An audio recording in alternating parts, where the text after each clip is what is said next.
মৃত ব্যক্তির পক্ষ থেকে কোরবানির পদ্ধতি কি হবে সে সম্পর্কে মুসনাদ আহমদে একটি বর্ণনা পাওয়া যায়। রাদিয়াল্লাহু তাআলা আনহু দুটি কোরবানি করতেন, তাকে জিজ্ঞাসা করা হলো কেন করতেন, তিনি বলেছেন যে আমাকে রাসূল করিম সাল্লাল্লাহু আলাইহি ওয়াসাল্লাম বলেছেন তুমি আমার পক্ষ থেকে কোরবানি করবে, এজন্য আমি সারা জীবন তার পক্ষ থেকে একটি কোরবানি করি।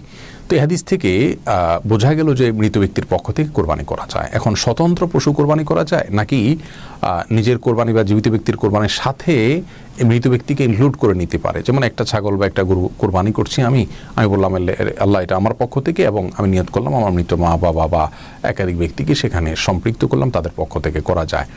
এই দ্বিতীয় মতটি সৌদি আরবের স্কলারদের ওলামায়ে কেরামের, আর মৃত ব্যক্তির জন্য পৃথক কোরবানি করা যায় এটা আমাদের দেশে ওলামায়ে কেরামের সাধারণ ওলামায়ে কেরামের মত। আর 4 নম্বর প্রশ্ন হলো কোরবানির দিন হাঁস মুরগি জবাই করা যায় কিনা। আমাদের দেশে অনেকে মনে করেন কোরবানির দিন অন্য কোনো পশু জবাই করা যায় না, জীবজন্তু জবাই করা যায় না। মূলত এটি ভুল কথা। কোরবানির দিন কেউ চাইলে হাঁস মুরগি জবাই করতে পারেন, কোনো অসুবিধা নেই।